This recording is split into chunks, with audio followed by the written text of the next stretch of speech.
And I'm Angie Bailey. And I'm Aurora Newton. And this is Ask the A-Team. Ask the A-Team. So today we want to talk about Joseph in the Bible. We have been going through what they're calling Life Journal at our church, just reading scripture every day. We're going through it for the whole year, and right now we're in Genesis, and we are looking at Joseph's life, and it is just one of my favorite parts of scripture.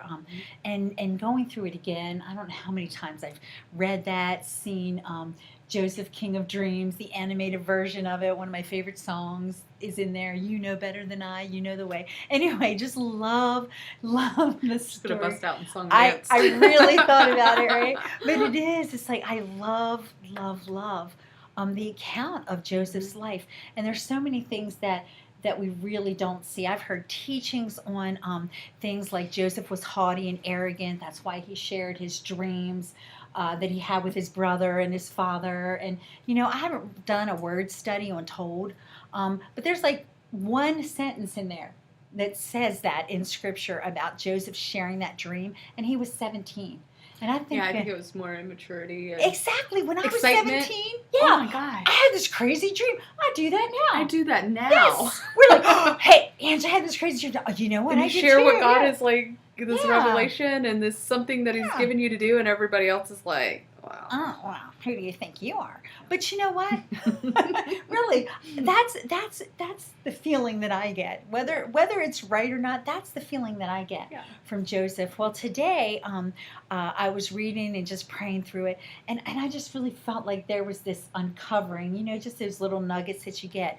And I felt like the word was, the problem is sometimes the solution.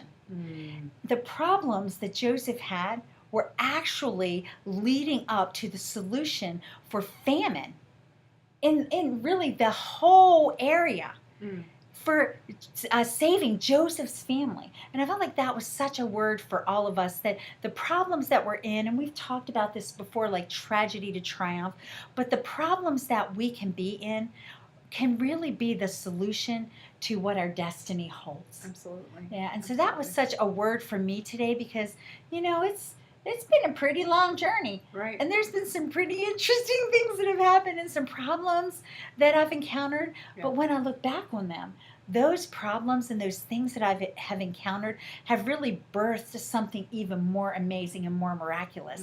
And I think about Joseph as just in the account of Potiphar's wife, and Potiphar's wife wanted him to have relations with her, and he was a man of honor. He said no, and Scripture says over and over and over again, she came to him, and he said no.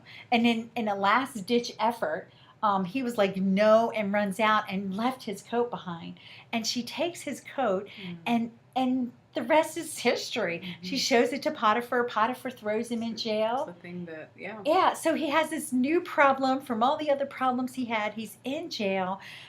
Cupbearer, the baker get thrown in jail. They have dreams. He interprets the dream through God.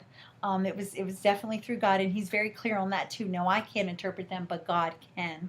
And then a couple years later, the cupbearer remembers that and says, hey, I know this Hebrew that interpreted my dreams, brings him in, talks to Pharaoh about the dream interpretation, and Pharaoh ends up making him second in command of all of Egypt.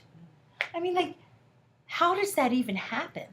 So the next time that you're having a problem, just really stop and think, this problem could be the solution that's going to lead me to my destiny. Absolutely.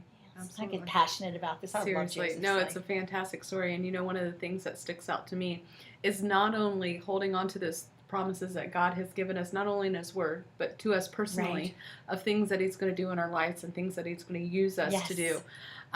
One of the most important things is, like, his brothers, how they sold him out, but and probably and like they actually found themselves not only in famine in the land, but they had famine themselves. Can you imagine what their father felt? I mean, it led them all to a very dark place.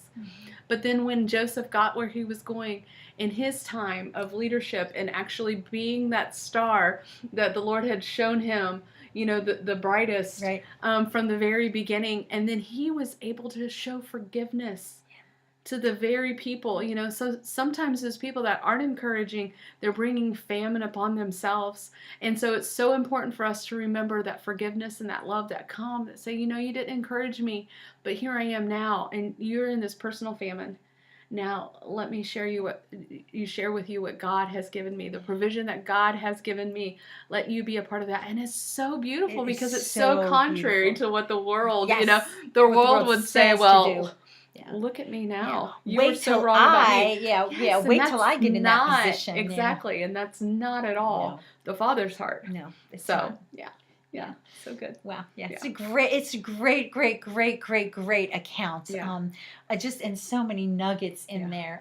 So if you get a chance, go back and read the story of Joseph. Yes, absolutely. Yeah. Thank you so much for joining us Thank today. you guys. If this has helped you in any way or can help anyone that you know, please like or share, and don't forget to follow Ask the A-Team. Bye. Bye, guys.